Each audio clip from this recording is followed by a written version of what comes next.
بناوی خدای بخشنده مهربان، ملیارها ملیار حمد و ثنا و سپاس و ستایش بۆ ذاتی پاکی الله کە خاوەنی هەموو ناز و نعمەتەکانە.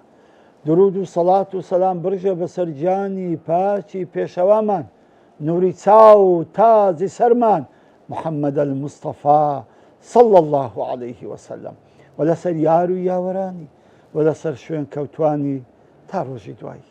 ئازیزانم خۆشەویستانم، خۆشحاڵم ئەو زارش لە بەرنامەکەی خۆتان ڕێگای گەیشتن بە خزمەتتان شاد بوومەوە. طبعا ئەوڕۆ ئاخر حەلقە لەو حەلقەی کەوا باسی شەیتان دەکەین، ئەوڕۆ باسی ئەوە دەکەین کە چۆن خۆمان لە فێڵ و پیلانەکانی بپارێزین. چونکە لە حەلقەکانی پێشوو تقریبان ئەو چار حەلقەی پێشتر هەموو باسی فێڵ و حیلە و خوتواتەکانی و شێوەکان و لە دەرکەکانی کە لێمان دێتە ژۆرێ باسمان کرد و زۆر پێویستە بزانی چۆن خۆمان بپارێزین لەو دوژمنە سەرسەختەی کە لە بەندەستی قوتاری نابین مەگەر بە لوتف و مهرەبانی خوای گەورە نەبیت. یەکەمیشت ئەوەیە بە زانست و زانیاری. ئینسان چەند علمی هەبی بە خوتواتی شەیتان، بە فێڵەکانی شەیتان، بە حیلەکانی شەیتان، ئەوەندە ئەتوو پارێزراو دەبی.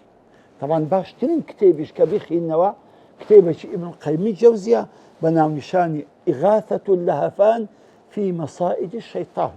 بەڕاستی کتێبێکی خۆشە، زۆر کتێبەکە باسی هەموو حیلە و فێڵ و تەڵەکەکانی شەیتان دەکە و چۆن خۆشمان لێ دەپارێزین. ئەو کتێبە زۆر بە تەفاسیلی باسی کردووە، بەڵام من لێرە بە 6 خاڵ بۆتان باز دەکەم.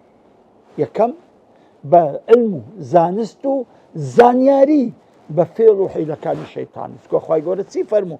فەرمووی لا تتبعوا خطوات الشەیطان. ئێوە نەکەن بە دوو خوتواتەکانی شەیتان بکەون. ئەگەر خوتواتەکانی شەیتان نەزانی بەڕاستی ئەوە تو بەدووی دەکەوی، تێدەکەوی، ئەکەویە کەمینی. دوای خوای گەورە کە دەفەرمی لا تتبعوا خطوات الشەیطان لا آياتش دفرمي ومن يتبع خطوات الشيطان فإنه يأمر بالفحشاء والمنكر.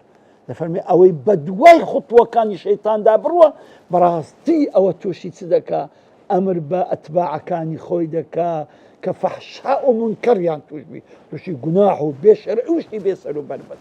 عزيزانم بزانت سن خطرة خوي جورا قد ببلاشنا فرمي إنه عدو مبين. بەڕاستی دوژمنێکی سەرسەختە دەبی ئاگاتان لێبی بە دوای خوتواتەکان نەکەوی. ئەبوو دەردا ڕەزا و ڕەحمەتی خوا لێبی ئەفەرمی من فقه الرجل. بەڕاستی لە عەقڵ و معریفەت و زانستی ئینسان وەیە کە بزانی ئەو ئیمانی کە هەیتی لە چێوە نقطەیەکی ضعفی هەیە، لە چێوە کزیەکی هەیە تا بە قووەتی کە و ئیمانی خۆی کامڵکە.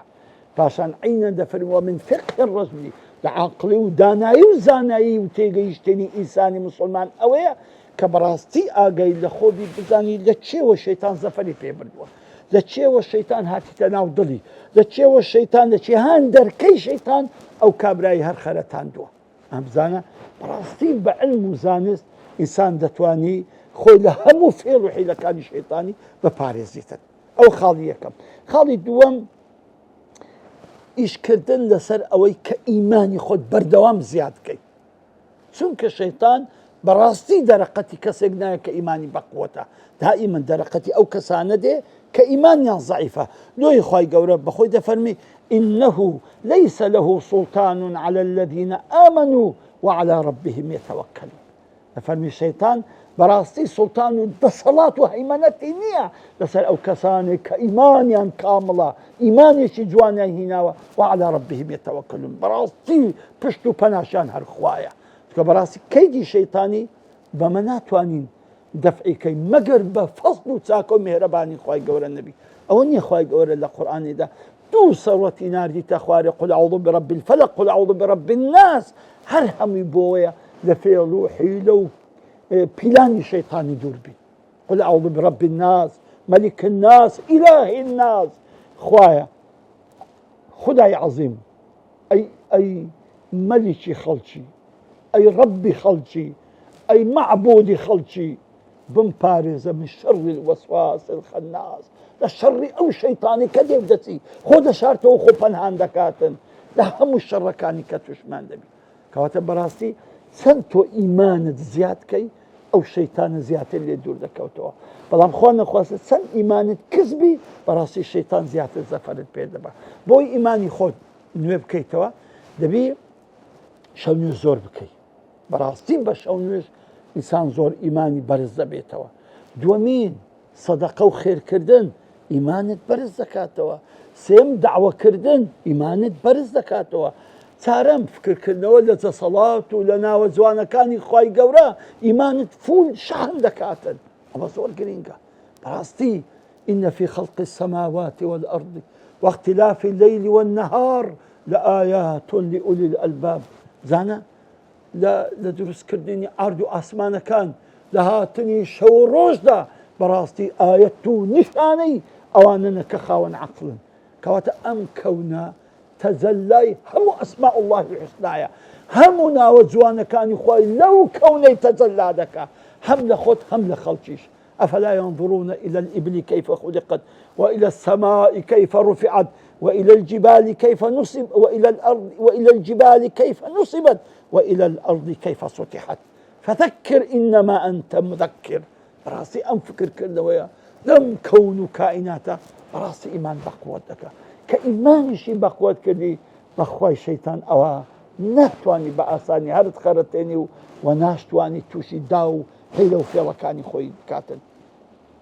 خاڵێکی تر لەوانەی کە ئێمە خۆپارێزی بکەن لە شەیطان بە ڕۆژی بوونە.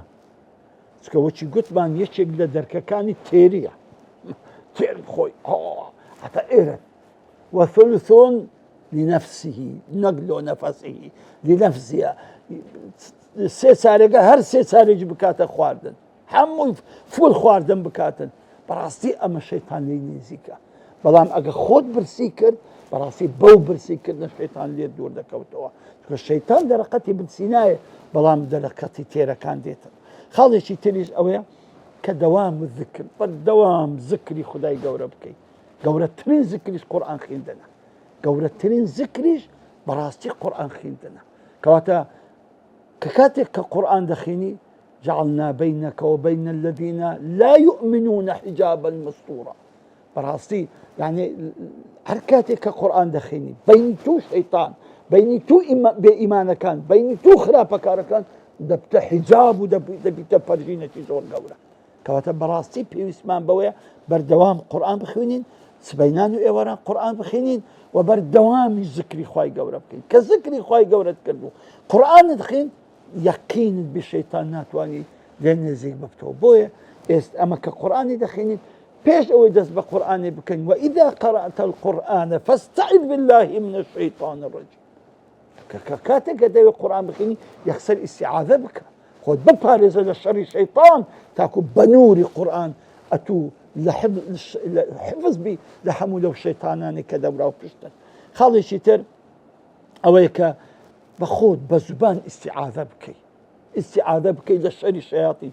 پێغەمبەری خوا عەلەیهی السەڵات وەسەلام کە شەو دەیدەهات بەخۆی دەیفەرموو أعوذ بالله من الشيطان الرجيم ومن نفثه ومن همزه ونفثه ونفخه.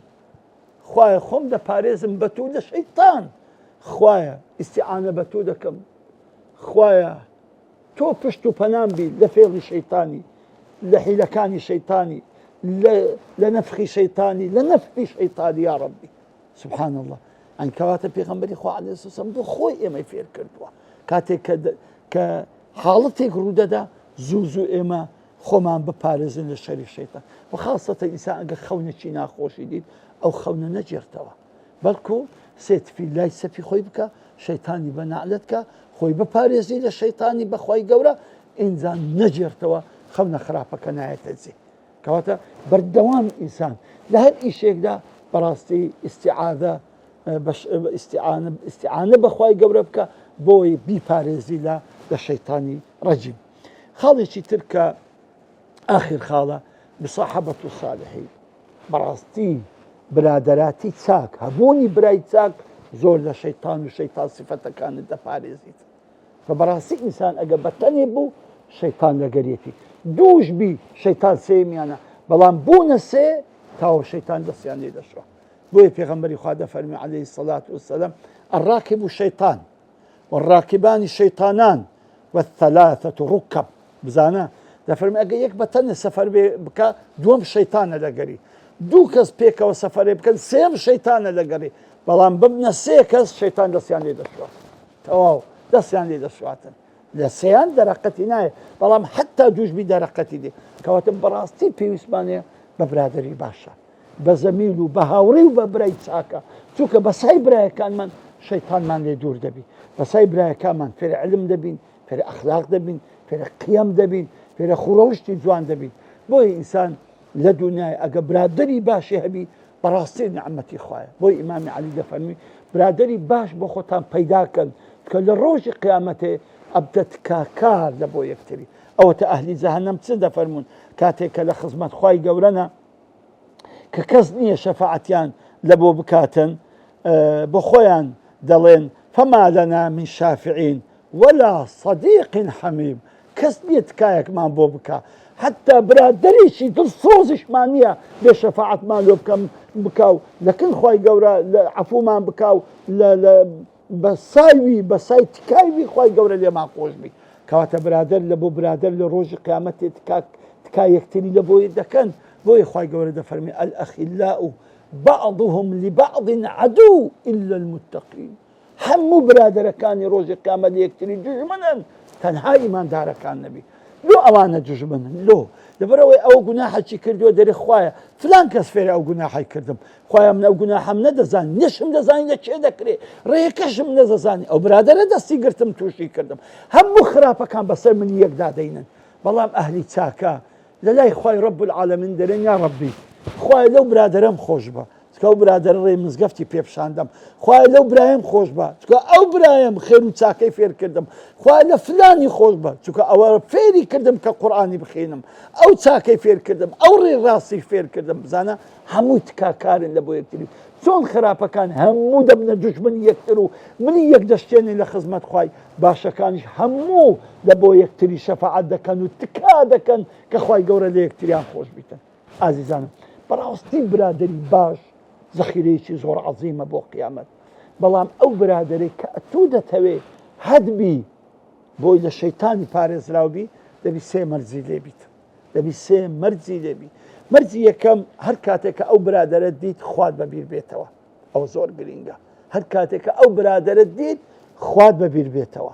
دووەمین ئەگەر لەگەڵی دانیشتی علمت زیاد کە، سێمین ئەگەر لە لای هەستای غەیبەتن نەکاتن و زەمن نەکاتن. ئازیزانم خوا پێم بڵێن لەو بازاڕێ ئەمڕۆدا برادێکی وامان بەدەست دەکەی ئەو سێ سیفەتەی لێبی بەڕاستی کەمە. دەی لە دوو بگەڕێن ئازیزانم، لە دوو بگەڕێن، چکە بڕاستی ڕێی ڕۆیشتن بەرەو خوای گەورە و بۆ مەقامی ئیحسان بەبێ برادەراتی باش ناکرێ، بەبێ ئیخوانی چاک و ڕێک و پێک ناکرێ، کە بەڕاستی بەسای ئەو برادەرانت گەرم و گوڕتر دەبی، حەریستر دەبی لەسەر ئیمانت، حەریستر دەبی لەسەر عیبادەتەکانت، حەریستر دەبی لەسەر نێزیکی لە بۆ خوای گەورە. ئەمە زۆر گرینگە. بۆیە بەڕاستی سوحبەی سالیحات برادەراتی چاک نعمەتێکی گەورەیە. طبعا ئەوانەی کە برادەراتیان دەکەی دەبی بەدین بن و بە ئەخلاق بن و عاقڵیش بن، ئەمە زۆر مهمە.